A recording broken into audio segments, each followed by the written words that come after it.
الله الرحمن الرحيم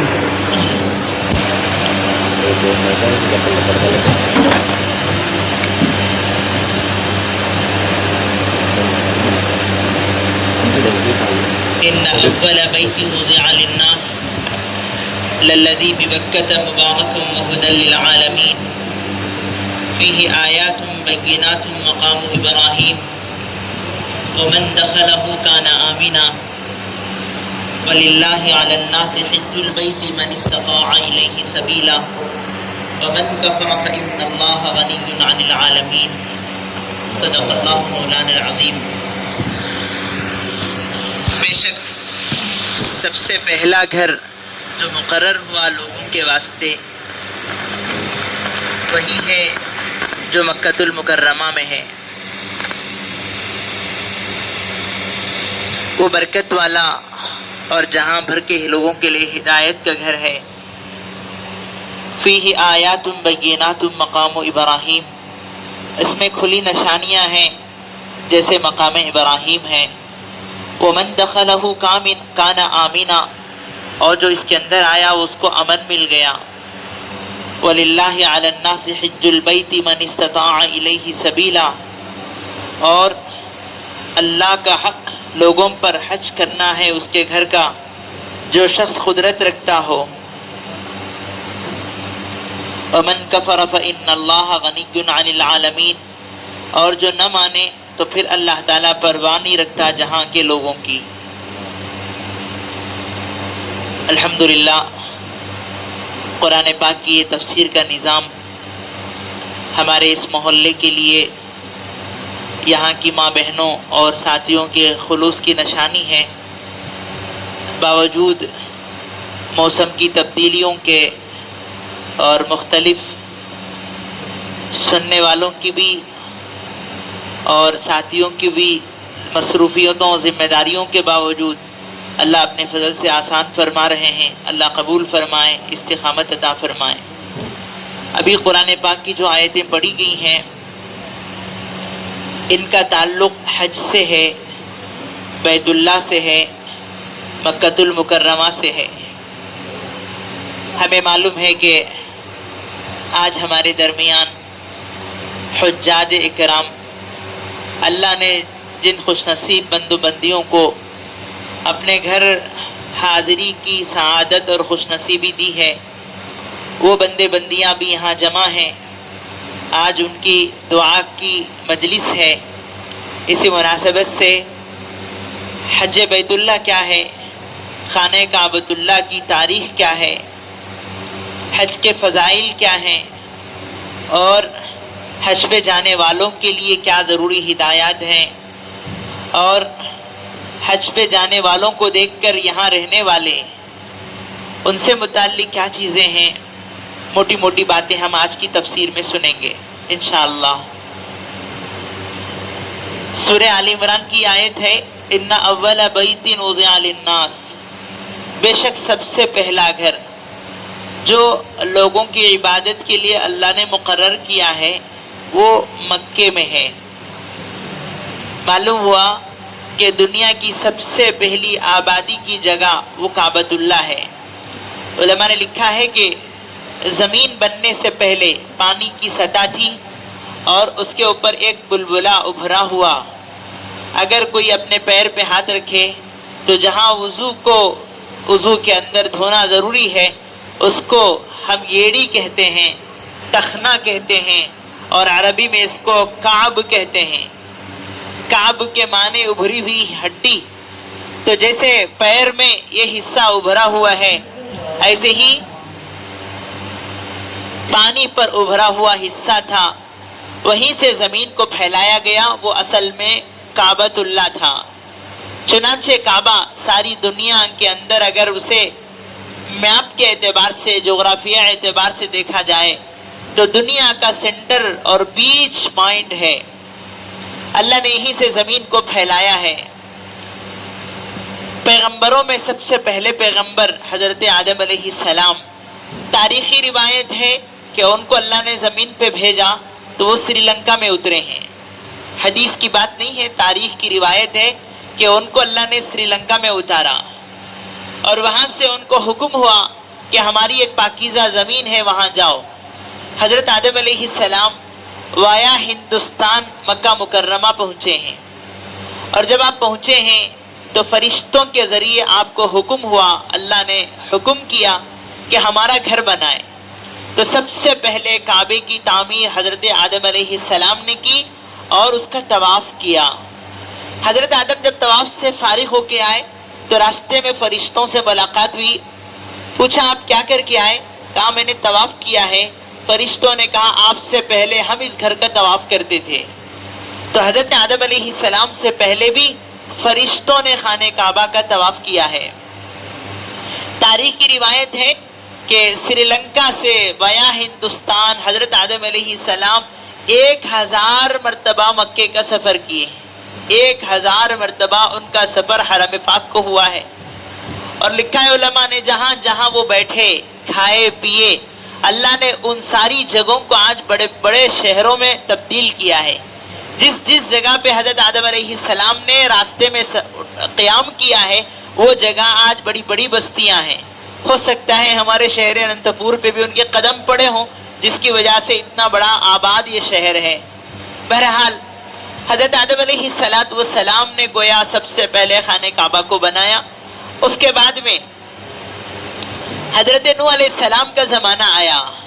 حضرت نوح علیہ السلام اپنی قوم کو جو 950 برس دعوت دیے ہیں، اس کے بعد انہوں نے اللہ کے گویا اشارے پہ جو کشتی بنائی اور پانی کا طوفان اور عذاب آیا، پوری دنیا پانی میں ڈوب گئی، تو کعبۃ اللہ بھی پانی میں ڈوب گیا، اور اس پانی کی وجہ سے تقریباً کعبے کی عمارت پوری کی پوری ختم ہو گئی۔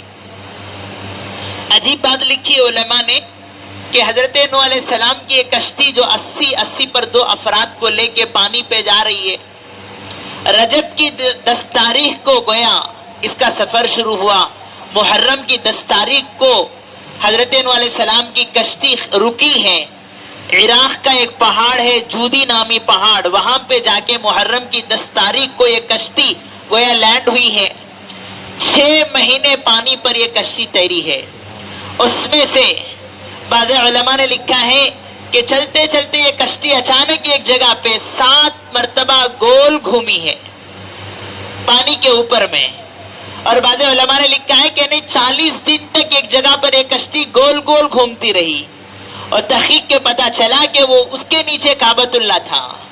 پانی کے اوپر 40 دن تک نوح علیہ السلام کی کشتی گول طواف کر رہی ہے، اور نیچے کعبۃ اللہ کی وہ عمارت موجود ہے۔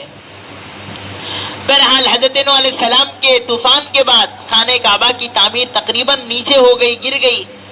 تو اس کے بعد جس پیغمبر سے اللہ نے کعبے کو بنوایا ہے وہ پیغمبر ہیں حضرت ابراہیم علی نبینا وعلیہ الصلاۃ والسلام، جن کو امت خلیل اللہ کہتی ہے۔ آپ ملک شام میں رہنے والے ہیں، مسجد اقصی بیت المقدس میں ان کا قیام تھا۔ حضرت بی بی ہاجرہ کو اللہ نے بچہ دیا، 80 پر 4 سال کی عمر تھی حضرت ابراہیم علیہ السلام کی۔ بڑی دعاؤں کے بعد حضرت اسماعیل ذبیح اللہ ملے ہیں۔ جب ہلکا ان کے دل کا سامان اور خوشی کا سامان بنا، بچے کو دیکھ کر باپ کی آنکھیں ٹھنڈی ہو رہی ہیں، اللہ کا حکم ہوا کہ لے جاؤ اس ماں کو اور بچے کو ایک جگہ پہ چھوڑ کے آؤ۔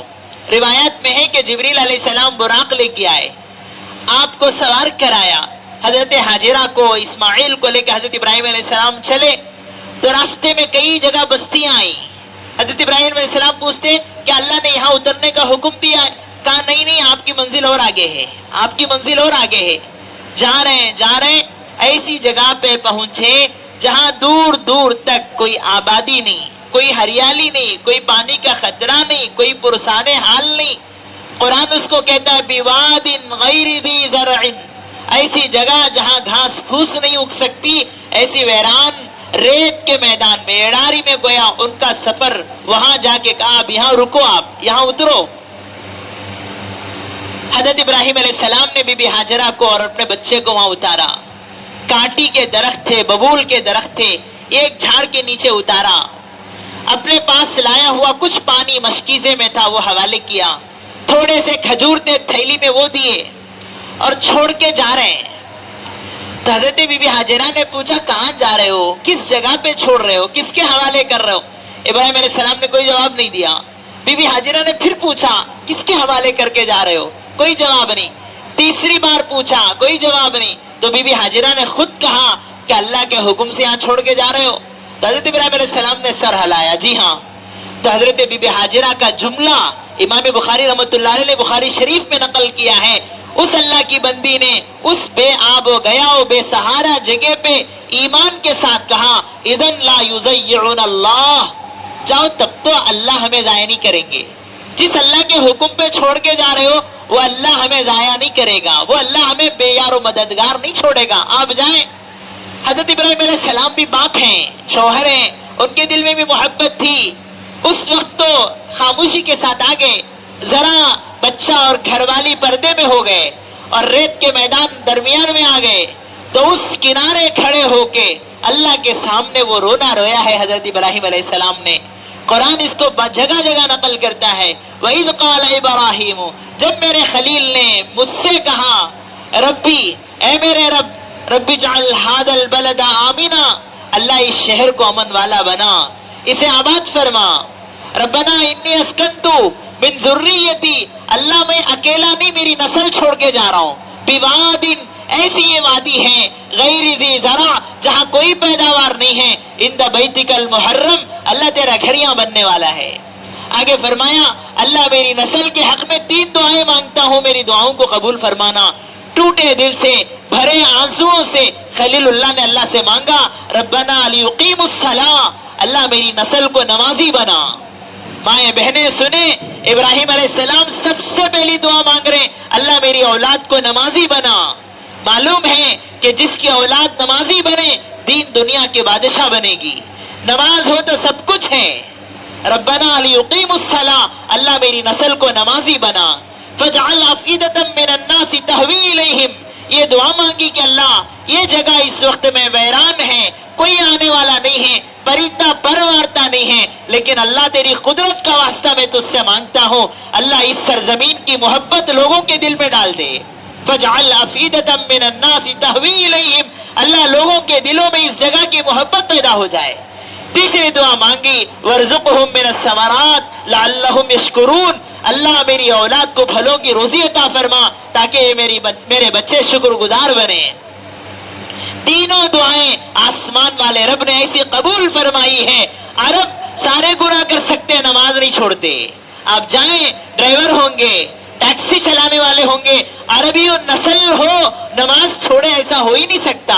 ہوٹل پہ جاؤ تو قبلہ, فلائٹ میں جاؤ تو قبلہ, بس میں دیکھو تو نماز کے اوقات کا اہتمام. تو یہ عرب حضرت ابراہیم علیہ السلام کی دعائیں ان کے حق میں قبول ہوئی ہے, نماز نہیں چھوڑتے. بڑے بڑے سونے چاندی کے تاجر ہوں گے, جیسے ہی اقامت ہو دکانوں کے سامنے مصلی بچھائیں گے, نمازوں کا بڑا اہتمام. دوسری دعا مانگی تھی کہ اللہ اس سرزمین کی محبت لوگوں کے دلوں میں ڈال دے. اللہ نے مکے کی وہ محبت جی اس وقت سے لے کے آج تک ساری امت اور قیامت تک ہر ایمان والا ترس رہا ہے, تڑپ رہا ہے. علماء نے لکھا ہے جی فرمایا ایک بندہ کعبہ جا کے آیا, آنے کے بعد محبت میں اضافہ ہو جاتا ہے, تڑپ پیدا ہوتی ہے اللہ دوبارہ کب جاؤں. آج تک کوئی ایسا نہیں ہے جو جا کے آ کے کہے اب بور مار رہا ہے, اب آئندہ ارادہ نہیں ہے, کسی کی زبان سے جملہ نکلتا نہیں ہے. بلکہ علماء نے لکھا ہے حج قبول ہوا, عمرہ قبول ہوا, اس کی نشانی یہ ہے کہ آتے ہوئے دل اور تڑپے کہ اللہ پھر کب جاؤں. جتنی محبت ہوگی دوبارہ وہاں کی حاضری نصیب ہوگی, اور یہ اگلی حاضری پچھلی حاضری کی قبولیت کی نشانی ہے. حضرت ابراہیم علیہ السلام کی دعا ایسی قبول ہوئی کہ سب کے دلوں میں کعبے کی محبت ہے. وہ کسی بھی مسلک کا ماننے والا, حنفی, شافعی, حنبلی, مالکی, اہل حدیث و بریلوی, کسی بھی مسلک کا ماننے والا ہو, اس کے دل میں ایمان کی چنگاری ہے, وہ ضرور کہے گا اللہ کعبے کا دیدار نصیب فرما. حالانکہ وہ کوئی ٹورسٹ پلیس نہیں ہے, وہاں کوئی پانی کے فوارے نہیں ہیں, وہاں کوئی گرین لینڈ اور ہری بھری زمین نہیں ہے, وہ تو پوری کی پوری زمین ریت سے بھری ہوئی سوکھے پہاڑ ہیں. اس کے باوجود ہر ایمان والا ایمان والی ترستے ہیں, تڑپتے ہیں اللہ وہاں جائیں. یہ خلیل اللہ کی دعا کی قبولیت کی نشانی ہے. تیسری دعا مانگی ورزقہم من الثمرات, اللہ پھلوں کی روزی عطا فرما. علماء لکھتے ہیں ابراہیم علیہ السلام نے یہ نہیں مانگا اللہ کعبے کے مکے کی زمین کو پیداوار بنا دے، یہاں کھیتی اگے، یہاں جو ہے ایپل اگے، یہاں اخروٹ و بادام اگے، نہیں، اللہ یہاں اگے گا نہیں مجھے معلوم ہے، تو خزانے غیب سے پھلوں کی روزی مکے کو پہنچا. اور اللہ نے ایسا نظام بنایا ہے، ساری دنیا کے فروٹس دنیا والے بعد میں کھاتے، مکے والے پہلے کھاتے ہیں. وہاں کی منڈیوں میں ایسے عجیب و غریب پھل ملتے ہیں، لوگ اس کا فوٹو لے کے نیٹ پہ ڈالتے ہیں، اس کا نام کیا ہے پتہ نہیں چلتا. ایسے عجیب و غریب میوجات مکے میں ملتے ہیں. فرمایا ملک شام میں پھل بکتا ہے، سب سے پہلے اعلیٰ کوالٹی کا پھل مکے کو آتا ہے. ہم کیا کھائیں، بچے کچے کچرے ہم ہندوستان والے کھاتے ہیں، مکے مدینے والے اعلیٰ کوالٹی کی چیزیں کھاتے ہیں. ہر پھل وہاں کا عمدہ ہوتا ہے. حضرت علماء نے لکھا ہے مکے کے سب سے قریب علاقے میں سب سے زیادہ پھل بکتے ہیں طائف میں. اور لکھا ہے کہ طائف وہاں نہیں تھا، طائف ملک شام کا حصہ تھا. ابراہیم خلیل اللہ کی دعا پر جبریل علیہ السلام نے وہ ٹکڑا توڑ کے یہاں لا کے جوڑا ہے. طائف طواف کرتے اسے گھما کے لا کے یہاں جوڑا گیا ہے تاکہ مکے والوں کو کبھی پھل کی کمی نہ ہو.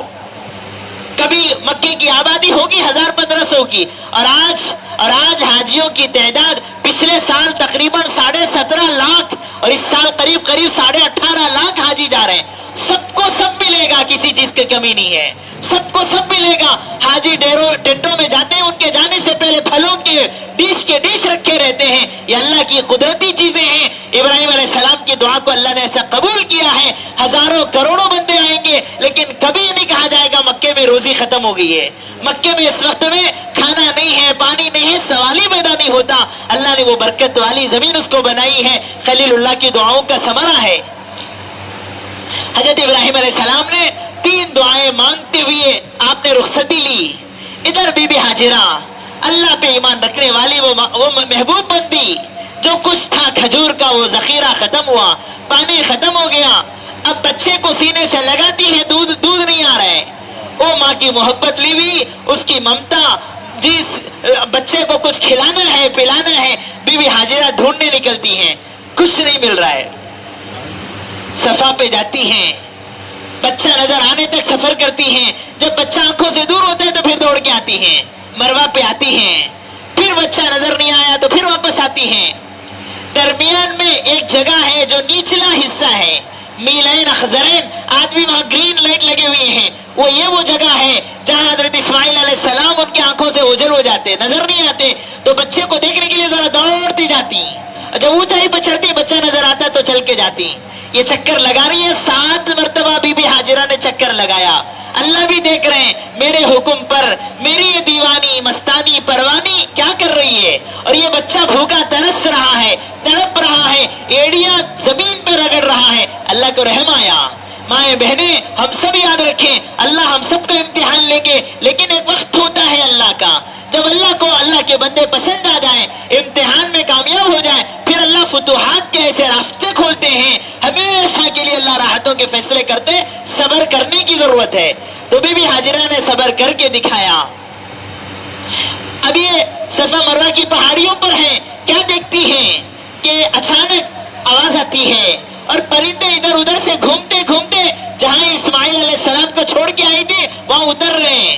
سمجھی کہ کچھ ہوا ہے، قریب آ کے دیکھا تو کیا دیکھتے ہیں کہ حضرت اسماعیل علیہ السلام کے پیروں کے نیچے سے، وہ فی روایت جبریل علیہ السلام کے پر کے مارنے سے ایک پانی کا چشمہ نکلا ہے.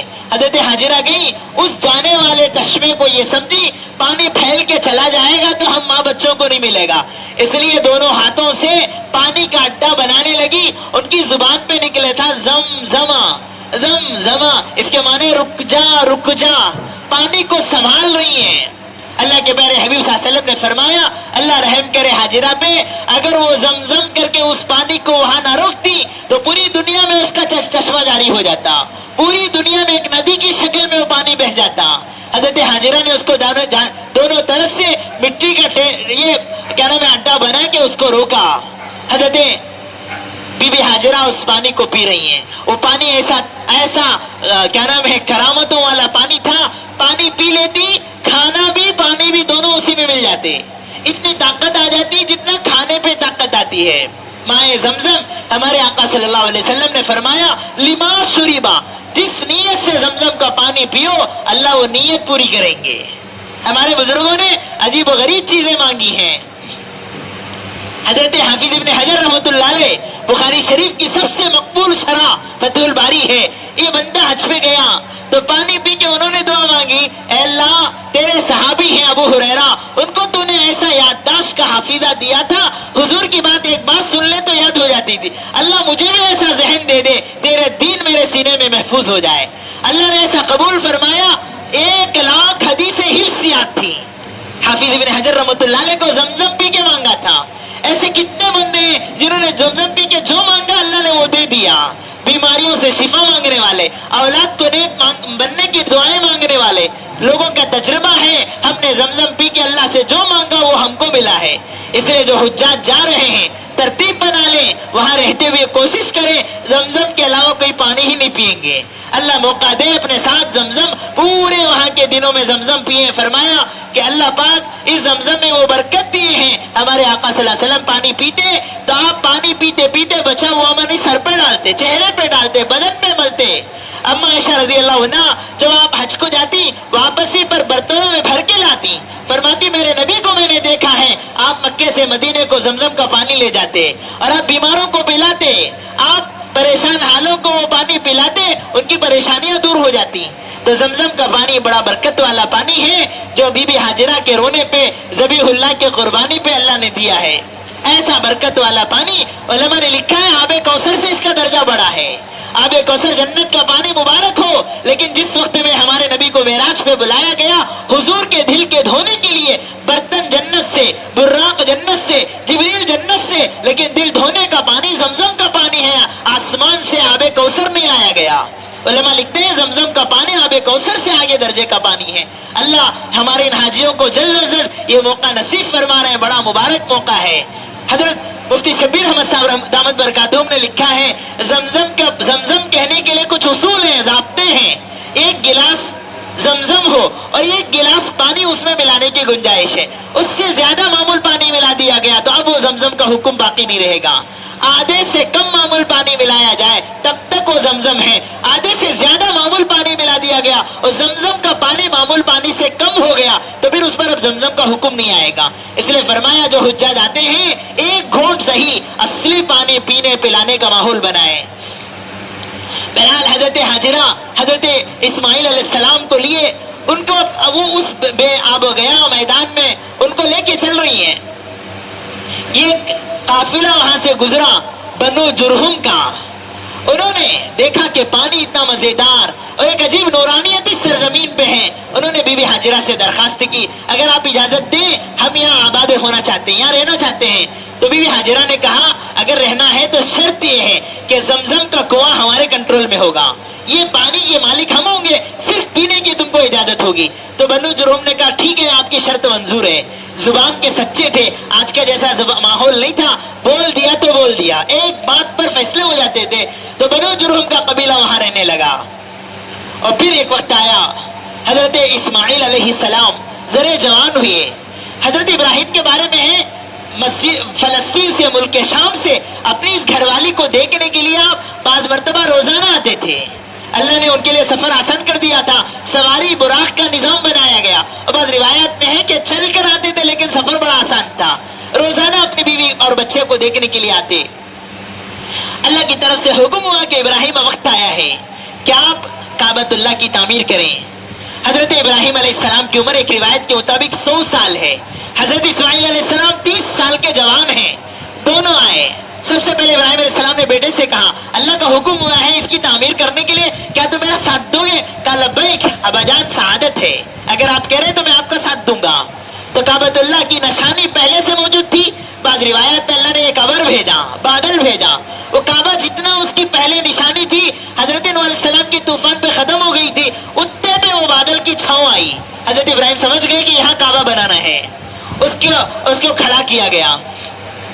قرآن میں پہلے پارے میں آخری صفحے سے الف لام میم میں آخری صفحے سے پہلا صفحہ وَإِذْ, اللہ کہتے ہیں میرے محبوب یاد کرو, يَرْفَعُ إِبْرَاهِيمُ الْقَوَاعِدَ مِنَ الْبَيْتِ وَإِسْمَاعِيل, میرا خلیل اور میرا ذبی دونوں مل کے کعبے کی تعمیر کو اونچی کر رہے تھے. معلوم ہوا فاؤنڈیشن تو فرشتے ڈال دیے تھے, گنادی تو آدم علیہ السلام ڈال دیے تھے, اب اونچی دیواریں ابراہیم اور اسماعیل مل کے بنا رہے ہیں.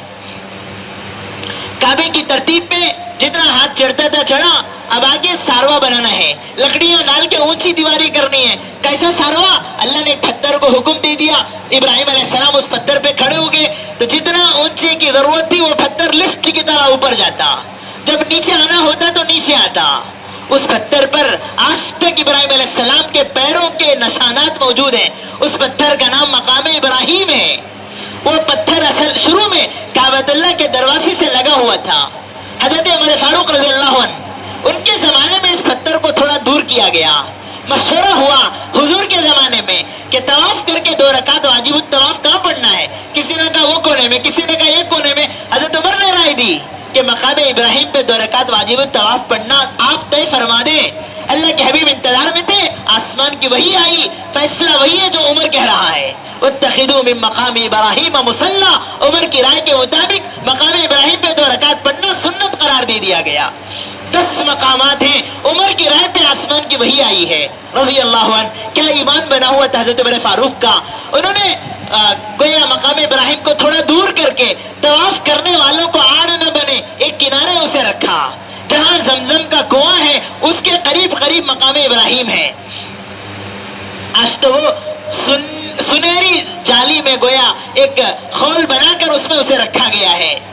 دیکھنے والے دیکھتے ہیں اب بھی ابراہیم علیہ السلام کے پاؤں کے نشانات اس میں ہیں. بہرحال کعبۃ اللہ بنایا حضرت ابراہیم علیہ السلام نے, اور بنانے کے بعد اللہ سے کہا اللہ تیرا گھر تو بنا ہے, آباد کون کرے, آباد کون کرے. حضرت ابراہیم علیہ السلام نے اس کو بنا کے دعا مانگی, ربنا تقبل منا انک انت السمیع العلیم, اللہ ہماری طرف سے اس گھر کی خدمت کو قبول فرما, بے شک تو سننے والا ہے, جاننے والا ہے. اللہ قرآن میں اس واقعے کو نقل کرتے وَإِذْ بَوَّأْنَا لِإِبْرَاهِيمَ مَكَانَ الْبَيْتِ, ہم نے بیت اللہ کو حضرت ابراہیم علیہ السلام کے لیے ٹھکانہ بنایا. اللہ تو شرک بھی شیعہ, دیکھو کعبہ تو بنا ہے, شرک نہ کرنا. کعبے کی عظمت اپنی جگہ ہے لیکن ہم کعبے کو خدا نہیں مانتے, کعبے کو خدا نہیں مانتے.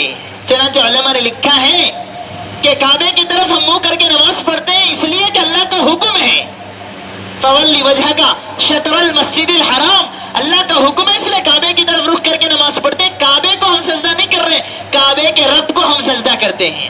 اس لیے فرمایا خدا نہ خواستہ, اللہ نہ کرے کعبۃ اللہ کو توڑ دیا گیا, کعبے کی کوئی اینٹ باقی نہیں ہے, تب بھی ہم کعبے کی طرف رخ کر کے نماز پڑھیں گے. ان دیواروں کو ہم خدا نہیں مانتے ہیں. جو بندے فلائٹ میں سفر کرتے ہیں وہ کیا کریں گے, جھک کے نماز پڑھیں گے؟ نہیں, وہ بھی سیدھے نماز پڑھیں گے. معلوم ہوا کعبے کی جو سمت ہے بیت المعمول سے رہ کر زمین تک اللہ کا حکم ہے ادھر رخ کر کے نماز پڑھو. خانہ کعبہ کی دیواروں کو ہم سجدہ نہیں کرتے ہیں, اللہ کے حکم کو ہم سجدہ کرتے ہیں. اللہ نے سب سے پہلے کہا اللہ تشرک بھی شیئا, کعبہ بننے کے بعد یہ امت شرک نہ کرے. پھر فرمایا وطہر بیتی للطائفین والعاکفین والرکع السجود, کعبۃ اللہ کو پاک صاف رکھو طواف کرنے والوں کے لیے, سجدہ کرنے والوں کے لیے, رکوع کرنے والوں کے لیے. چنانچہ کعبۃ اللہ کو کتنا صاف کیا جاتا ہے لوگ جانتے ہیں. ہر 1 گھنٹے 2 گھنٹے میں بڑی جماعت آتی ہے, منٹوں میں خوشبو سے کعبے کو معطر کر کے جاتے ہیں. جو لوگ گئے ان کو معلوم ہے کتنی صفائی کا اہتمام ہوتا ہے کعبۃ اللہ کا. عرب کی سب سے قیمتی عطر, لاکھوں قیمتی عطر منٹوں میں کعبے کے پردے پہ ڈالا جاتا ہے, اس کی دیواروں پہ جی چڑھایا جاتا ہے.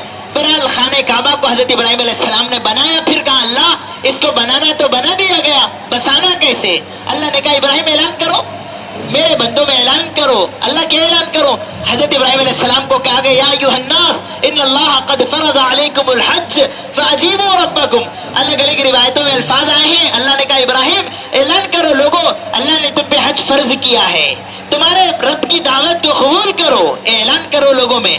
حضرت ابراہیم علیہ السلام نے کہا اللہ میری آواز کہاں تک جائے گی, 100 کلومیٹر تک کوئی آبادی نہیں ہے, کون سنے گا میری آواز؟ اللہ نے کہا اذن وعلینا البلاغ, خلیل اللہ تم اعلان کرو, آواز پہنچانا ہماری ذمہ داری ہے. حضرت ابراہیم علیہ السلام نے جب کہا یا ایھا الناس کتب علیکم الحج, لوگوں تم پہ حج فرض ہے, علماء نے لکھا ہے اس آواز پر اتنی دور تک یہ آواز گئی ہے, دنیا میں جتنے انسان آباد تھے, جن کو کعبۃ اللہ کی حاضری مقدر تھی, سب نے کہا لبیک لبیک, ماں کے پیٹ سے لبیک, عالم ارواح سے لبیک, فرشتوں نے لبیک, جناتوں نے لبیک. فرمایا قیامت تک جن کو بیت اللہ جانا نصیب ہے؟ سب نے کہا لبیک لبیک لا شریک لک لبیک ان الحمد والنعمت لک والملک لا شریک لک. یہ تلبیہ کے کلمات تمام حاجیوں نے کہا ہے، انہی کو اللہ حج پہ بلائیں گے. اس مجمع میں اللہ جن بندوں کو حج کا سفر نصیب کر رہے ہیں یہ وہ خوش نصیب ہیں یقیناً جنہوں نے ابراہیم علیہ السلام کی آواز پر عالم ارواح سے لبیک کہا ہے، انہی کو اللہ اپنے گھر پہ بلائیں گے. اللہ ہمیں بھی نصیب فرمائے، ہماری اولاد و نسلوں کو اللہ نصیب فرمائے. آگے علماء نے لکھا ہے کسی نے 1 بار کہا، کسی نے 5 بار کہا، کسی نے 10 بار کہا. جنہوں نے جتنی مرتبہ لبیک کہا ہے اتنی مرتبہ اللہ حج نصیب کریں گے. امام اعظم ابو حنیفہ نے اپنی زندگی میں 50 پر 5 مرتبہ حج کیا ہے. امام اعظم ابو حنیفہ سب سے بڑے داعی، سب سے بڑے محدث، سب سے بڑے فقیہ، سارے دین کے تقاضوں کے باوجود 50 پر 5 مرتبہ حج کیے ہیں. تو بزرگوں اگر کوئی کہے میں دینی تقاضوں میں اس لیے حج نہیں کر سکتا، نہ ہمارے بزرگوں کا طریقہ یہ نہیں ہے. حج کے دن تو حج کے دن ہے. تو گویا امام اعظم ابو حنیفہ نے خلیل اللہ کی آواز میں 50 پر 5 مرتبہ لبیک کہا ہے. اللہ نے اسی لیے وہاں بلایا ہے. اسود ابن یزید زندگی میں 80 مرتبہ حج کیے ہیں. اسود ابن یزید کہا گویا یہ 80 مرتبہ لبیک ہے، اللہ نے 80 مرتبہ بلایا ہے. عبداللہ ابن عباس نے 12 مرتبہ حج کیا ہے. کتنے لوگ ہیں جن کو اللہ پاک نے قبول کیا، وہ ابراہیم علیہ السلام پہ آواز پہ لبیک کہنے والے ہیں. حضرت ابراہیم نے کعبہ بنا کر جبل ابو قبیس، آج وہ تقریباً پہاڑ ختم ہو گیا ہے. دنیا کا سب سے پہلا پہاڑ ہے جو اللہ نے زمین کو ٹہرانے کے لیے زمین پہ گاڑا ہے، جبل ابی قبیس. صفا پہاڑی کو لگ کر وہ پہاڑ تھا. اب تو پھوڑتے وہاں پورا کلاک ٹاور اور بلڈنگیں آ چکی ہیں. یہ جتنا سامنے کا حصہ ہے کعبے کے جہاں وی آئی پی لوگ رکتے ہیں، یہ گویا جبل ابی قبیس کا حصہ ہے. اس میں کھڑے ہو کے ابراہیم علیہ السلام نے حج کا اعلان کیا تھا. بہرحال حضرت ابراہیم علیہ السلام نے اعلان کیا. اللہ نے کہا وَأَذِّن فِي النَّاسِ بِالْحَجِّ يَأْتُوكَ رِجَالًا وَعَلَى كُلِّ ضَامِرٍ يَأْتِينَ مِنْ كُلِّ فَجٍّ عَمِيقٍ. میرے خلیل آپ اعلان کرو، میرے بندے آئیں گے. کیسے آئیں گے؟ پیدل آئیں گے، سواریوں پہ آئیں گے، دبلے پتلے سواریوں میں آئیں گے، دور سے بھی آئیں گے، نزدیک سے بھی آئیں گے. اللہ نے اسی وقت ابراہیم علیہ السلام سے کہہ دیا تھا کہ میرے بندے آئیں گے، جوق در جوق آئیں گے. اللہ کا کرنا آج ساری دنیا سے لوگ حج پہ جا رہے ہیں. مالدار جا رہے ہیں، غریب جا رہے ہیں، چلنے والے بھی جا رہے ہیں، معذورین بھی جا رہے ہیں. عجیب سفر ہے، عشق و مستی کا سفر ہے. جہاں بھی علماء نے حج کا سفر بیان کیا گیا ہے، یہ عاشقوں کا سفر ہے، یہ اللہ کے محبوب بندوں کا سفر ہے. جو حج پہ جاتے ہیں وہ اللہ کے ایسے عاشق ہوتے ہیں، ان کو اپنا ہوش نہیں ہوتا، بس وہ اللہ کے دیوانے بن کے جاتے ہیں. اللہ بلائے، اپنے در پہ بلائے. اور کیسے بلائے؟ فرمایا کہ میرے در پہ آنا ہے، سارا وہ سب چھوڑ کے آ جاؤ. تم دنیا میں جیسے رہو لیکن میرے گھر پہ آنا ہے تو میرے عاشق بن کے آنا ہے. بڑے سے بڑے علماء، بڑے سے بڑے کروڑوں پتی اپنا وہ کیا نام ہے یہاں پہنتے تھے، ایسا کپڑا ویسا کپڑا، اور رمضان کے وہ کپڑے کا نہیں 2 چادروں میں آنا ہے. لنگی ایک چادر ہوگی اور ایک چادر اوڑھ کے آنا ہے، بس. اس کے علاوہ تمہارا کوئی وی آئی پی کپڑا یہاں نہیں چلے گا. یہاں کا یونیفارم ہے، یہ پہن کے آ جاؤ. اور آؤ تو کیسے آؤ؟ پرا گندا بال، سر پہ ٹوپی لگانے کی اجازت نہیں ہے، پسینوں میں ڈوبے ہوئے ایک دیوانے بن کے اللہ کے گھر جانا ہے.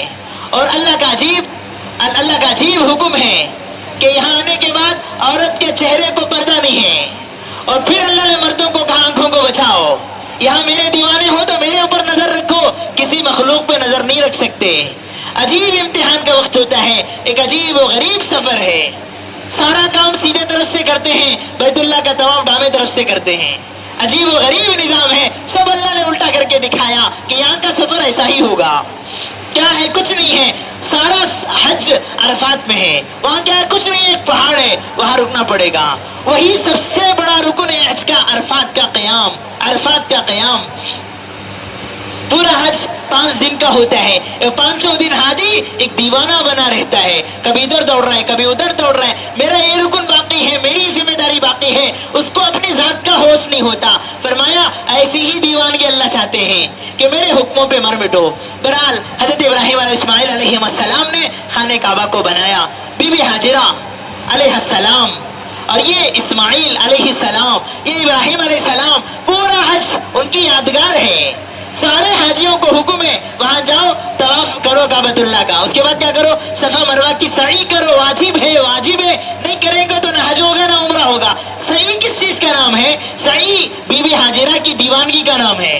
انہوں نے اپنے بیٹے کی محبت میں جو دوڑ لگائی، وہ پیر ذوالفقار صاحب رحمہ اللہ ہو، مولانا طارق جمیل صاحب ہو، دنیا کے بڑے سے بڑے علماء و محدثین ہو، اور KH کے رہنے والے ہاشم صاحب رحمہ اللہ بڑے سے بڑے کروڑپتی ہوں، ان کو جہاں چلنا ہے بی بی ہاجرہ جہاں دوڑی وہاں دوڑنا ہے۔ سارا اپنا وقار چھوڑو، دیوانے بن کے دوڑو، میری ہاجرہ یہاں دوڑی ہے۔ اللہ کے حکم پہ انہوں نے جو جو کام کیے وہ سارے کام حاجیوں کو کرنا ہے۔ فرمایا کبھی اللہ کا محبوب بنتا اللہ کو ایسا پسند آ جاتا ہے، اس کی ہر حرکت، اس کی ہر ادا، اس کا ہر عمل آسمانوں والا رب آسمانوں پہ اٹھا لیتا ہے اور قیامت تک اسے باقی رکھتا ہے۔ اللہ کو پسند آ جائے بزرگوں، بند کمروں میں اندھیری راتوں میں آپ کے 2 رکعت اللہ اس کی نورانیت کو دنیا میں پھیلاتے ہیں۔ اللہ کو پسند نہیں آیا، آپ کر رہے حج، ہر چیز سٹیٹس میں ڈالو۔ اس وقت میں دعا کر رہا ہوں، فوٹو لو سٹیٹس میں ڈالو۔ میں زمزم پی رہا ہوں، فوٹو لو سٹیٹس میں ڈالو۔ مدینے میں ہوں، میرا فوٹو نکالو سٹیٹس میں ڈالو، تاکہ میرے دوستوں کو پتا چلے۔ کس کو پتا چلے؟ رب کو پسند نہیں آیا منہ پہ مارا جائے گا، ساری دنیا مل کر کبھی آپ کے عمل کو قبول نہیں کر سکتی۔ اس لیے فرمایا چھپاؤ اپنی نیکیوں کو، آپ کا حج آپ کا عمرہ اللہ کو دکھائی دے، کسی اور کو پتا بھی نہ چلے۔ چھپ چھپ کے عمل کرنے کا مزہ ہی کچھ اور ہے، اس کو دکھاؤ جس کو دکھانا مقصود اصلی، محبوب اصلی، مرغوب اصلی، مطلوب اصلی، اس کو دکھاؤ۔ خلیل اللہ نے پیپر میں نہیں جلایا، خلیل اللہ نے کبھی چاہا بھی نہیں کہ اللہ میری عمل باقی رہے، اللہ نے قبول کیا، ساری دنیا میں باقی رکھا، قیامت تک اللہ باقی رکھیں گے۔ اس لیے ہمارے حجاج اکرام سے درخواست ہے، نیت کر لو اپنے ہاتھوں سے ایک فوٹو بھی نہیں نکالیں گے۔ اللہ کو پسند آ جائے، اللہ کو محبوب بن جائے، یہ کافی ہے، دنیا والوں کو دکھا کے کیا کریں گے؟ اب تو قانون بھی بن گیا ہے کہ فوٹو نہیں نکال سکتے، اللہ نے عربوں کی بھی عقل کھول دی ہے، اب انہوں نے پابند، جبکہ ہمارے دارالعلوم دیوبند کے اکابر سر پیٹ رہے ہیں، کیا ہو رہا ہے؟ حج کی روح ختم ہو گئی، عمرے کی نورانیت ختم ہو گئی، جی جو کچھ کر رہا ہے، ایک بندہ کعبے کا پردہ پکڑ کے سیلفی نکال رہا ہے، کہہ رہا دیکھ رہے تیرا نام لے کے میں دعا کر رہا ہوں، اسے میں ویڈیو بھیج رہا ہے۔ کیا قبول ہوگی تیری دعا؟ تو مانگ رہا ہے تو اللہ کو سناتا، اگر اس سے محبت ہوتی تو غائبانہ اس کے لیے دعا کرتا، دعا مانگ رہا بھی دوسروں کو بھیجا جائے۔ اس لیے ہمارے بزرگوں نے کہا نیتیں کریں، اپنے ہاتھوں سے کوئی فوٹو نہیں کھینچیں گے، میں ہوں میرا رب ہے، میں ہوں میرا اللہ ہے۔ یہ سفر ایسا ہی ہے، بی بی ہاجرہ کی اس جنگلوں میں ہونے والی ہر ادا کو اللہ نے باقی رکھا۔ اللہ کو اگر ہمارا حج قبول ہو گیا، اللہ موت کیا جنت تک اس کی نورانیت باقی رکھیں گے۔ حج کا یہ سفر عشق و مستی کا سفر ہے، اللہ نے کیسے کیسوں کو بلایا ہے اور اللہ نے کیسے کیسوں کو دھتکارا ہے، آپ تعجب کریں گے۔ فرمایا حج کا سفر دولت کا سفر نہیں، دل کا سفر ہوتا ہے۔ دولت والے تو بہت آئے چلے گئے، اللہ نے نہیں بلایا۔ تاریخ میں ہے ہماری ہندوستان کے مغلیہ سلطنت کے بڑے بڑے بادشاہ، تاج محل بنانے والا شاہ جہان کروڑوں کا سرمایہ لگایا ہے، حج نہیں ہو سکا، عمرہ نہیں کر سکا۔ اکبر بادشاہ اتنی دولت کا مالک تھا، حج عمرہ نہیں کر سکا۔ سلطنت مغلیہ کی 700 سالہ حکومت میں انہوں نے اپنی بیویوں کے مہر کروڑوں بھی دیے ہیں، لیکن کسی کو حج عمرہ نصیب نہیں ہو سکا۔ فرمایا اللہ دولت پہ نہیں بلاتے، اللہ دل پہ بلاتے ہیں۔ کسی کا دل تڑپے اللہ غریب سے غریب کو بلا لیتے ہیں۔ کیسے کیسوں کو اللہ حج کا سفر مقدر کیا ہے۔ کل بھی کارگزاری آئی، ہم لوگ کل ایک جمعہ میں بات تھی، جنید بغدادی رحمۃ اللہ علیہ کے دربار میں ایک بندہ آیا، حضرت میں نے سنا ہے حج کا سفر بڑا برکت والا سفر ہے، دل تڑپ رہا ہے، رونا آتا ہے، مجھے بھی حج کا سفر نصیب ہو جائے، لیکن میں اتنا غریب ہوں کہ میرے پاس جانے کے لیے کچھ نہیں ہے۔ حضرت جنید بغدادی نے دیکھا واقعی یہ بندہ دل سے رو رہا ہے، دل سے اس کی طلب ہے، ہاتھ جوڑ کے اللہ سے مانگا کہ اللہ اس بندے کو حج کا سفر آسان فرما دے، اللہ قبول فرما لے اللہ۔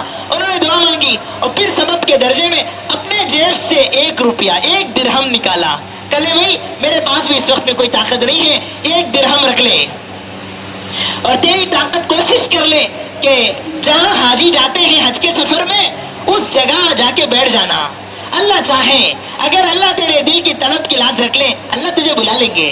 تو یہ بندہ گیا جہاں سے حج کے قافلے جا رہے اس جگہ پہ بیٹھ کے بلک بلک کے رونے لگا، اللہ میرا بھی حج کا سفر نصیب ہو جائے، اللہ مجھے بھی تیرے بیت اللہ کا دیدار نصیب ہو جائے۔ اللہ کا کرنا، قافلے جا رہے ایک قافلہ آتا ہوا اس بندے کے پاس وہ رکا اور پوچھا کیا کر رہا ہے؟ کہا مجھے حج کے جانے کی تمنا ہے. کہا تیرے پاس سواری ہے, توشہ ہے؟ کہا کچھ نہیں ہے, بس اللہ کا بھروسہ ہے. میرے پاس کچھ نہیں ہے لیکن میرا دل گواہی دے رہا ہے, پتہ نہیں میرا دل بول رہا ہے کہ میں جاؤں گا. کہا اچھا ہوا تو مل گیا. ہمارے ساتھ ایک بندہ آیا تھا, پوری تیاری کے ساتھ, اس کی سواری بھی ہے, توشہ بھی ہے. وہ بیٹھتے وقت میں بیمار ہو گیا. اتنا بیمار ہوا کہ اسے چھوڑ کے آنا پڑا. وہ سواری خالی تھی, ہمیں بھی افسوس ہو رہا تھا, بیکار ہو رہا ہے. اجی تو ہے, آجا ہمارے ساتھ آجا. اس کو سواری پہ بٹھا لیا گیا. اب وہ جا رہے ہیں تو پورے قافلے والوں نے کہا دیکھو بھائی یہ ہمارا مہمان ہے, ہمارے ہر توشے میں اس کا حصہ ہے. جو پکا سب سے پہلے اسے کھلاتے, جو پیتے سب سے پہلے اسے پلاتے. کعبہ پہنچے, حج ہو گیا, پورے راستے میں میزبانی ہو رہی ہے. مدینے کے سفر کی باری آئی, کہ اتنا دور صاحب اب اکیلا نہیں, تو ہمارے ساتھ چلنا ہے. مدینے بھی لے جایا گیا اور وہاں واپسی پر زمزم و کھجور کی جو لینا دینا ہوا. کہا ہمارے مہمان کو کیسے بھولیں گے, پر اپنے برابر کھجور اس کے لیے بھی خریدے. جو جو چیزیں اپنے لیے خریدے اس مہمان کے لیے بھی خریدے. واپس ساتھ لائے. جنید بغدادی کے مجلس میں آیا, کہ حضرت اللہ نے قبول فرما لیا, میری تڑپ کے اللہ نے لاج رکھ لی, آپ کا دیا ہوا درہم آپ کو مبارک ہو, میں واپس لایا ہوں. 1 روپے بھی خرچ نہیں ہوا, اللہ نے پورا حج کرا دیا. آج بھی ایسے بندے ہیں جن کی اللہ نے تڑپ کی لاج رکھی. ہمارے کئی اللہ کے نیک بندے ہیں جنہوں نے برسوں تک رویا, تڑپا, اللہ نے وہ وقت لایا. اس کے بعد ماشاءاللہ ان کی قبولیت بڑھی تو پھر ماشاءاللہ سعودی حکومت ان کو اسپیشل سے اپنی طرف سے ان کو بلاتی ہے. سعودی حکومت خود ان کو ویزا دے کر فلائٹ کے ٹکٹ بنا کے بلاتی ہے, اور ان اللہ والوں سے کہتی ہے ہم سیکیورٹی کے رکھ کے باہر کو سنبھالیں گے, لیکن آپ دعاؤں استغفار میں بیٹھ کے امت کو سنبھالنا. تو دعا استغفار کے لیے باقاعدہ ہمارے ہندوستان سے کئی بزرگوں کو سعودی حکومت بلاتی ہے. تو کبھی اللہ کسی کی لاج رکھ لیتا تو ایسا بھی نظام بنتا ہے.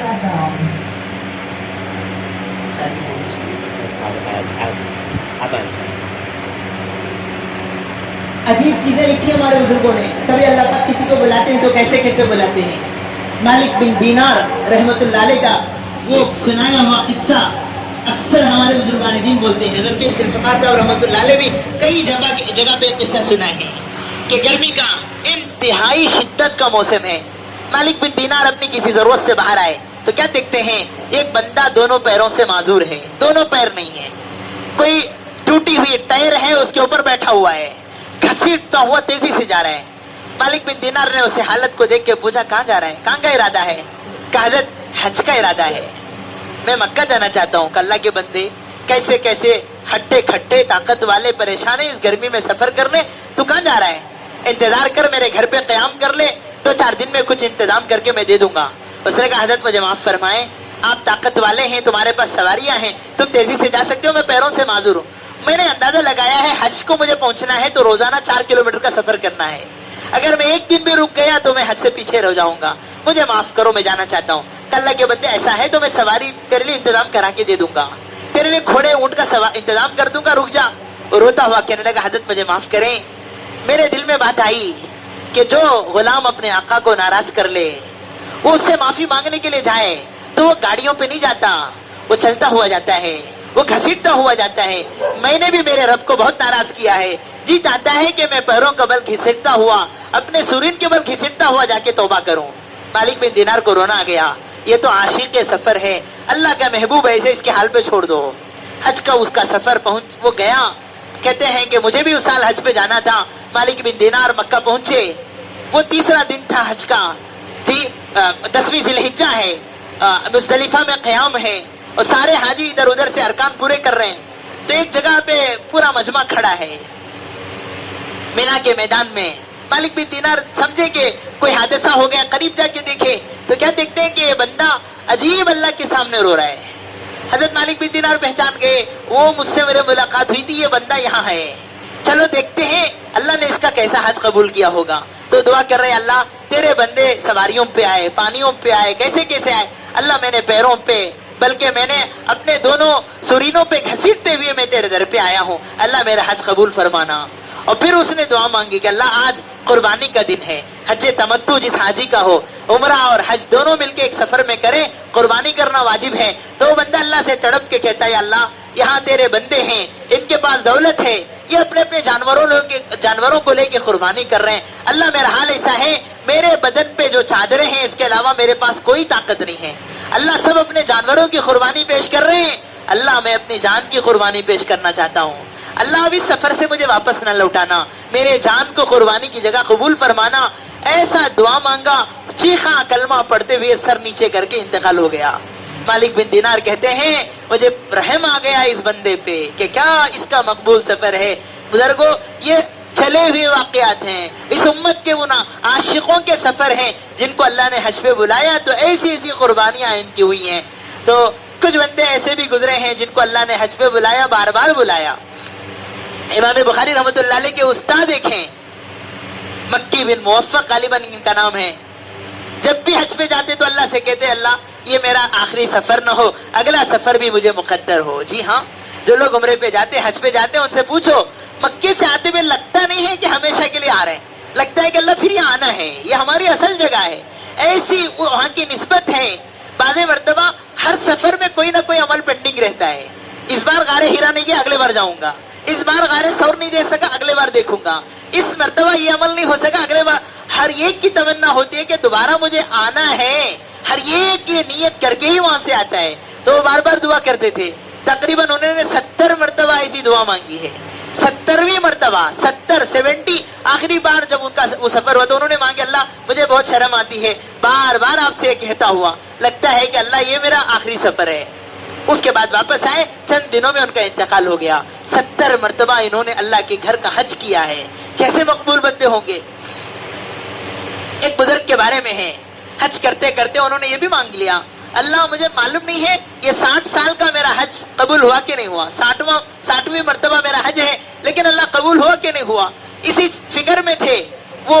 ایک کنارے حرم پاک میں ان کو نیند آ گئی, سو گئے. تو اللہ نے ان سے کہا کیا سمجھتا ہے تو, ہر ایک کو اپنے گھر پہ تو بلاتا ہے, تیرے گھر پہ وہ آتا ہے تیرا عاشق ہو, تیرا قریب ہو, تیرا جگری ہو, اس کو تو تیرے گھر کے اندر تو بلاتا ہے. کیا میرا گھر اتنا سستا ہو گیا ہر ایرے غیرے لتو خیرے کو میں بلا لوں؟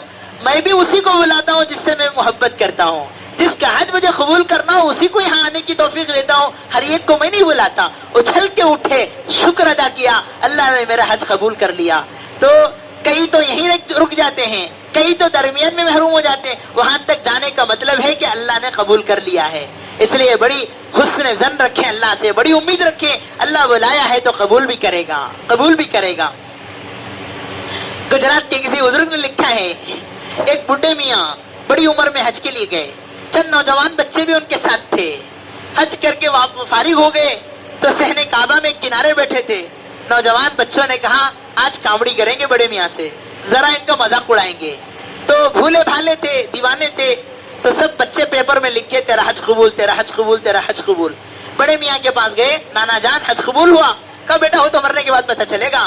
کہا نہیں نانا, جس کا حج قبول ہو جائے اسے ایسی سرٹیفکیٹ کعبے سے ملتی ہے, تم کو ملی ہے؟ بڑے میاں کہا مجھے تو نہیں ملا. کہا جاؤ تمہارا حج گیا.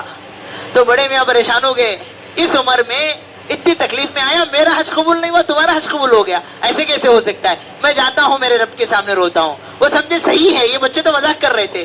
یہ بڑے میاں گئے, دوبارہ طواف کیے, میزاب رحمت پہ خانہ کعبہ کا پردہ پکڑ کے رو رہے ہیں اللہ میرا بھی حج قبول فرما لے. وہ رونا روئے, وہ رونا روئے, یقین ہے دل پہ کہ مجھے بھی وہ پرچی ملنی ہے, اس کے بغیر میں تیرا پردہ نہیں چھوڑوں گا. ایسا روئے کہ واقعی خانہ کعبہ کے پردے سے ایک پرچی ان کو مل گئی, ایک چیٹی مل گئی. خوش ہو گئے, بچوں کے پاس آئے, ارے تمہارا کیا حج قبول ہوا؟ میرا بھی قبول ہو گیا, لو مجھے پرچی مل گئی. تو بچے حیران ہو گئے, ہم تو مذاق کر رہے تھے, بڑے میاں تو صحیح لے کے آئے. پرچی کھول کے دیکھا تو اس میں نورانی حرفوں میں لکھا ہوا تھا یا عبدی قبلت حجک, بندے تیرا حج قبول ہو گیا. وہ پریشان ہو گئے, ایسا الٹاؤ ایسا الٹاؤ, اس میں کوئی الٹا نہیں, سیدھا سیدھا ہے, تمام حروف سیدھے نظر آ رہے ہیں, اس میں الٹا کوئی نہیں ہے. آگے لکھا ہوا تھا وقبلت حج جمیع الحجاج بحجک, اے میرے دیوانے تیرا رونا اتنا پسند آیا, تیرے حج کے صدقے میں اس سال کے سارے حاجیوں کا حج قبول ہو گیا.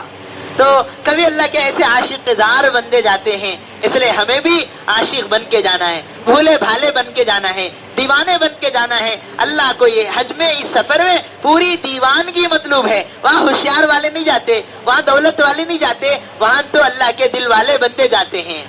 یہ سفر جیب کا نہیں ہوتا، یہ سفر غیب کا ہوتا ہے. اس لیے ہم سب کو بھی مانگنی چاہیے اللہ حج بیت اللہ ہم سب کو مقدر فرما دے. کبھی اللہ محروم کرنے پہ آتے ہیں تو ایسا محروم کر دیتے ہیں کہ بعض مرتبہ آپ جائیں گے وہاں تو ٹیکسی چلانے والے ڈرائیور، ہمارے کچھ ساتھی گئے ٹیکسی کے ڈرائیور کو دیکھا تو خوش ہو گئے. کہاں کا ہے؟ کہا میں بہار کا رہنے والا ہوں. مبارک ہو، تو یہاں گیا، کتنا خوش نصیب ہے. یہاں آنے کے لیے لوگ ترستے ہیں. کتنے سال سے؟ 30 پر 2 سال سے یہاں موجود ہوں. بہت مبارک ہو، تو روزانہ عمرہ کرتا ہوگا، تیرے کتنے حج کیے ہوں گے؟ تو اس نے کہا معاف کرو آج تک کعبہ نہیں دیکھا، آج تک کعبۃ اللہ نہیں دیکھا.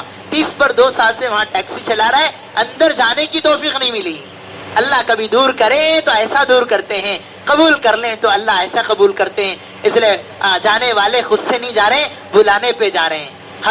ہمیں بس اس رب پہ نظر رکھنا ہے جس نے بلایا ہے. کسی اور کی واہ واہ کی، تعریف کی، کسی کی کوئی ہمیں ضرورت نہیں ہے. شال اڑانے والے اڑائیں، پھول کا ہار پہنانے والے پہنائیں، ہمارا دل تو اس رب سے جڑا ہو. اللہ کون تعریف کر لے تو کیا ہوگا؟ تجھے پسند آئے تو قبول ہوگا. مولانا ابراہیم صاحب دیولہ دامت برکاتہم ہمارے مرکز نظام الدین کے بڑے بزرگوں میں سے، اللہ نے اس وقت عالمی سطح پہ ایسا اللہ والا، ایسے گہرے علم والا شاید کہ کوئی ہو. مولانا ابراہیم دیولہ دامت برکاتہم.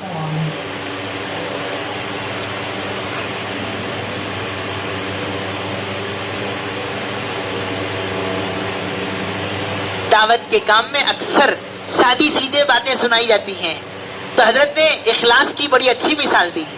کہا ایک گھر میں شادی ہو رہی ہے، دلہن کو بن سور کے تیار کرایا گیا. جب بچی دلہن تیار ہو گئی تو تیار کرنے والی عورتوں کو اس بچی پہ ترس آ رہا تھا، کیا حسن و جمال والی ہے. کوئی آتی کیا یہ کتنی خوبصورت ہے. ماں آتی دونوں ہاتھوں سے اس کی نظر اٹھا کے دونوں انگلیاں سر پہ توڑ رہی ہے. بھائی آتا میری بہن کتنی اچھی ہے، باپ آتا میری دل کی جگر کیسی ہے. سب تعریف کر رہے ہیں. اس بچی کا چہرہ اداس ہے، صورت اتری ہوئی ہے. پوچھا کیا ضرورت ہے؟ ابھی کسی چیز کی تیری دل کی تمنا ہو تو وہ لا کے دیں گے، سننے کا ہار، نیکلیس اور فلا فلا. کہا نہیں کچھ نہیں چاہیے. کیوں روتی صورت کیوں بنائی ہے؟ کہا بھائی تعریف کر رہا اچھا، ماں تعریف کر رہی اچھا، میری سہیلیاں تعریف کر رہی اچھا، لیکن میرے دل میں ایک ڈر ہے. کیا ڈر ہے؟ تو اس دلہن نے کہا سب کو پسند آئی اچھی ہے، لیکن جس کے لیے مجھے سوارا جا رہا ہے میرا شوہر مجھے پسند نہ کرے تو میرا کیا حال ہوگا؟ اگر وہ مجھے ریجیکٹ کر دے تو میری زندگی کیسے گزرے گی؟ وہ یاد کر کے مجھے رونا آتا ہے. مولانا ابراہیم دیولہ صاحب دامت برکاتہم کہتے ہیں کہ بھئی توحید والے تعریف کریں، بھئی محلے والے تعریف کریں، حاجی صاحبہ جا رہے مبارک ہو، سب تعریف کریں مبارک ہو. دل میں ڈر ہو، اللہ ریجیکٹ کر دے تو کیا ہوگا؟ اللہ کو پسند نہیں آئے تو کہاں جائیں گے؟ ایسے دل میں درد کے ساتھ اسے کہتے ہیں خلوص. عمل کر کے ڈرنا، عمل کرتے ہوئے بھی دل میں فکر ہونا اللہ پسند آئے گا کہ نہیں آئے گا. نشانی ہے اللہ قبول کر رہے ہیں. مولانا الیاس صاحب رحمۃ اللہ علیہ دعوت کا کام جب پھیل رہا تھا تو ان کا چہرہ اداس تھا. مولانا منظور نعمانی رحمۃ اللہ علیہ پہنچے، حضرت کیوں پریشان ہیں؟ کہا مجھے ڈر لگتا ہے میرے جماعت کا کام اللہ کو پسند آئے گا کہ نہیں آئے گا. حضرت نے کہا یقیناً آپ کا کام قبول ہے. کہا کیسے بول رہے ہو؟ میرے پاس دلیل ہے اس لیے بول رہا ہوں. کیا دلیل ہے؟ کہا کسی کام کے قبول ہونے کی نشانی ہے اس کام پہ ڈر ہونا اللہ کو پسند آئے گا کہ نہیں آئے گا. یہ ڈر علامت ہے کہ اللہ کو یہ عمل پسند ہے. کام کرنے کے بعد فخر اور تکبر آنا مردود ہونے کی نشانی ہے. کام کرنے کے بعد ڈر ہونا مقبول ہونے کی نشانی ہے. اللہ اس سال جتنے حاجی جا رہے ہیں سب کے دلوں کو اللہ ایسا خلوص والا بنا دے، کرتے ہوئے بھی اللہ سے ڈرنے والے اللہ ہم کو بنا دے. بہرحال بی بی حاجرہ کی ادائیں، ذبیح اللہ کی ادائیں، خلیل اللہ کی ادائیں، کعبۃ اللہ کی تعمیر پوری ہو گئی. اللہ سے مانگا، اللہ اسے قبول فرما. اللہ نے قیامت تک کے لیے اسے قبول فرمایا. عبد الشکور صاحب دین پوری رحمۃ اللہ علیہ ہمارے پڑوس ملک کے بزرگ ہیں. انہوں نے اس موقع سے کہا حضرت ابراہیم علیہ السلام دعا مانگے، اسماعیل علیہ السلام آمین بولے. اس موقع سے جو دعا مانگے اس میں یہ بھی دعا ہے اللہ کعبہ بنانا میرا کام ہے، بسانا تیرے آخری نبی کا کام ہے.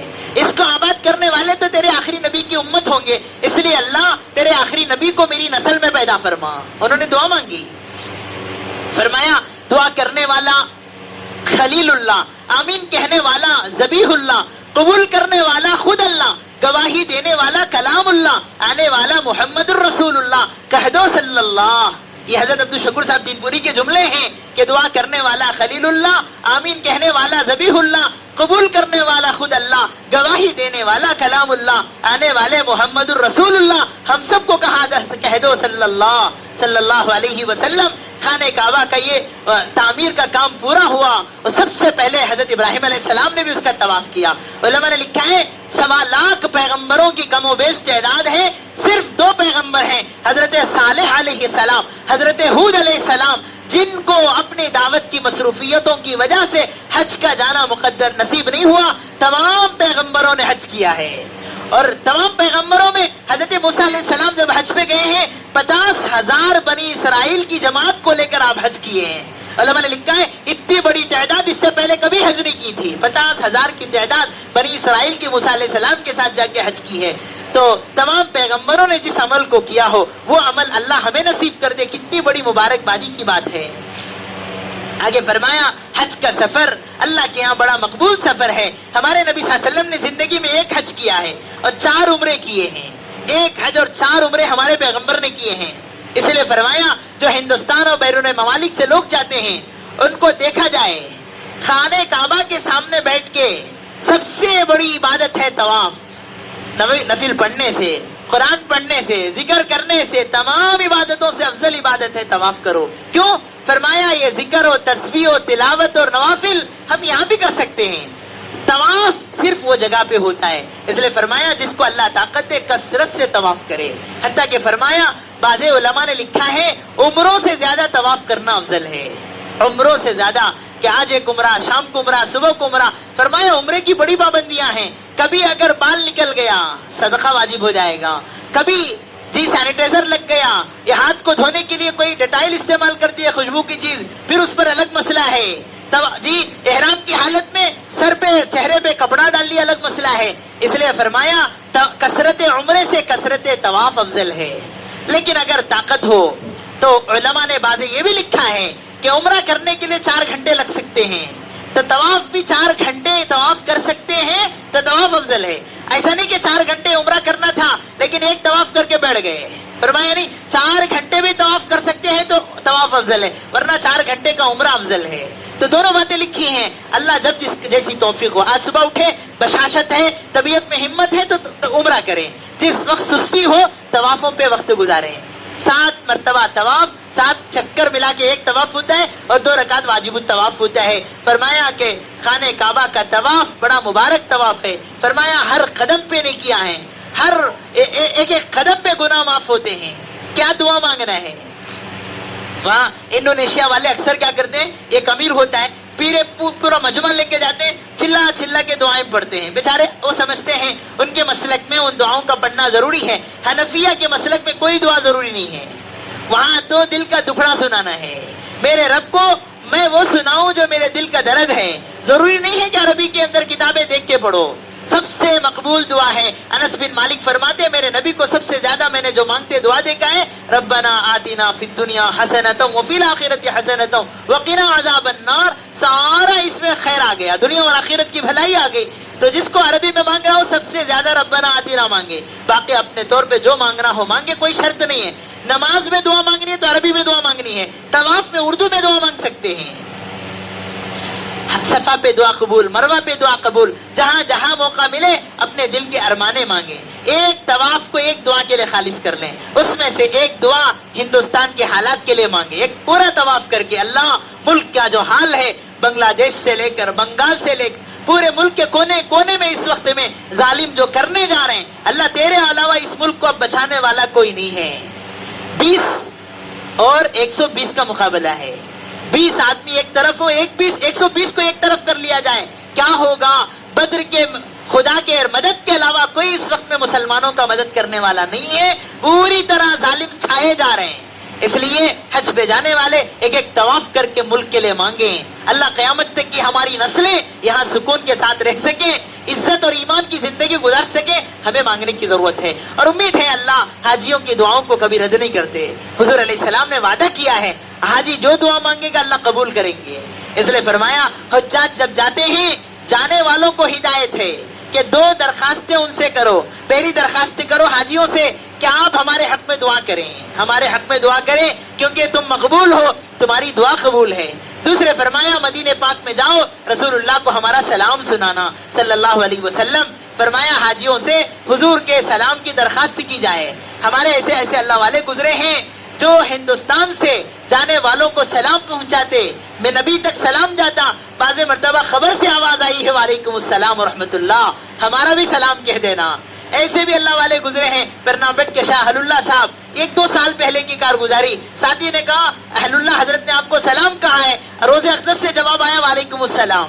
کانپنے لگا، اسے فون کیا، حضرت کہا یہ تو میرا معمول ہے، میرے آقا میرے سلام کا جواب دیتے ہیں۔ ایسے عاشقین رسول بھی دنیا میں موجود ہیں۔ بہرحال ہم سب کا ایمان ہے ہمارے نبی اپنی خبر میں زندہ ہیں، سلام کرنے والوں کا سلام سنتے ہیں، تو ہمیں سلام کی درخواست کرنی چاہیے۔ عمر بن عبدالعزیز رحمۃ اللہ علیہ، جن کو خلیفہ راشد کہتے ہیں لوگ، ان کے بارے میں ہے کبھی کبھی مہینے 2 مہینے میں ایک جماعت کو خرچہ دے کے بھیجتے، رسول اللہ کے روزے اقدس پہ جاؤ ہمارا سلام پہنچا کے آؤ، صرف سلام کرنے کے لیے لاکھوں کا پیسہ دے کے سفر کراتے تھے۔ تو ایسے بھی عشاق رسول گزرے ہیں، اللہ ہمیں بھی نصیب فرمائے۔ مدینہ پاک کو جانے والے ایسے بھی دیوانے گزرے ہیں، علامہ جامی رحمت اللہ علیہ ایسے عاشق رسول گزرے ہیں، ان کے بارے میں عجیب و غریب قصہ ہے۔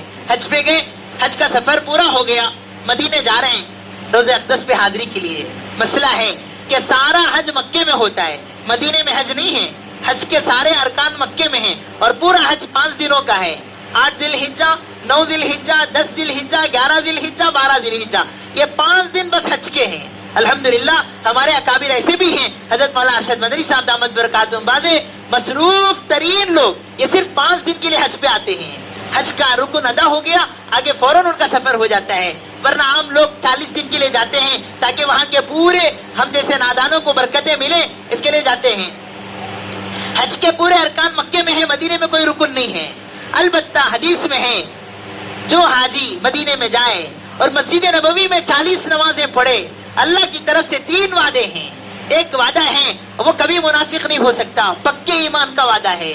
دوسرے فرمایا اللہ دنیا اور آخرت کے عذاب سے بچائیں گے۔ تیسرا فرمایا اللہ جنت نصیب کریں گے۔ 40 نمازیں، ایک بھی نماز چھوٹے بغیر پڑھنا ہے، درمیان میں کوئی نماز نہ چھوٹے۔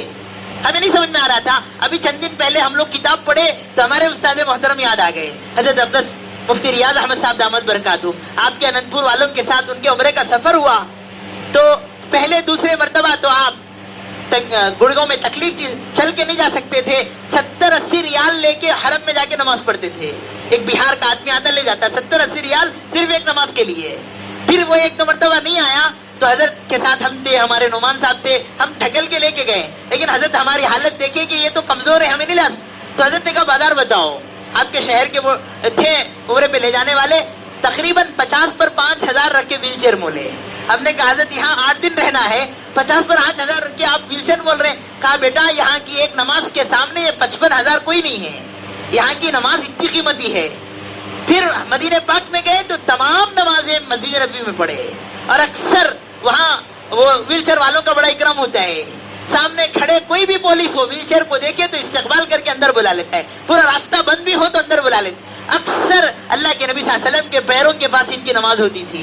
ہمیں نہیں سمجھ میں آتا کیا ہے، ان لوگوں کو معلوم تھا، کئی مرتبہ اللہ کے نبی کو خواب میں دیکھے ہیں، کئی مرتبہ ساتھیوں نے یہ کہا اللہ کے نبی خواب میں دکھے اور آپ کو سلام سنانے کے لیے کہے ہیں، تو ایسے عاشقوں کا کیا انداز ہوتا ہے ہمیں معلوم ہے۔ تو کئی ایک بھی نماز ان کی نہیں چھوٹی۔ آخری دنوں میں ہم نے کہا حضرت گھر جائیں گے نواسے پوترے سب لپٹ لیں گے، ان کے لیے کچھ خریدیں گے جا کے، کہا سب سے قریب مسجد بلال کے پاس جائیں گے، عصر کے بعد جائیں گے، مغرب کی نماز پھر آگے یہاں پڑھنا ہے، اس شرط پہ تمہارے ساتھ آؤں گا۔ تو آئے، وہ ایسی برکت تھی، پتہ نہیں اس بندے کا کیا اخلاص تھا، ساری شاپنگ ہو گئی، لینے کی چیزیں لے لی، سب ہو گیا، ابھی مغرب کا وقت باقی تھا، مجھے دوڑا جلدی، مجھے جا کے مسجد نبوی میں نماز پڑھنی، ایک نماز بھی ان کی حرم کی نہیں چھوٹی۔ ہم نے سنا حدیث پاک کا وعدہ کہ جو 40 نمازیں بغیر چھوٹے کے مسجد نبوی میں پڑھے ان کو یہ تینوں وعدے ملتے ہیں۔ شاید اللہ ان نیک بندوں کو آنکھوں کے سامنے وہ وعدے نظر آتے ہیں۔ اللہ کرے اللہ ہمارے تمام حاجیوں کو یہ دولت نصیب فرمائے۔ اس کے لیے اگر عجیب ہے، حرم پاک کا کوئی غیبی نظام ہے، پکی نیت کر لو اللہ پہنچا دیتے ہیں، دل میں پکا ارادہ ہو اللہ مجھے حرم میں صف اول میں نماز پڑھنی ہے، 17 لاکھ کا مجمع بھی ہو اللہ پہنچا دیں گے۔ ارادوں پہ اللہ غیبی راستہ کھولتے ہیں وہاں پہ، اس لیے ہمارے ارادے مضبوط ہوں کہ اللہ ایک بھی تکبیر اولا کے بغیر نماز نہ چھوٹے۔ حرم پاک کی ایک نماز کتنے نمازوں کے برابر ہے؟ 1 لاکھ نمازوں کے برابر۔ یہ بات تو ہم نے سنی ہے، آج ہم نے روایتوں میں پڑھا اگر کوئی جماعت سے پڑھ لے تو 20 پر 7 لاکھ نمازوں کے برابر ہے۔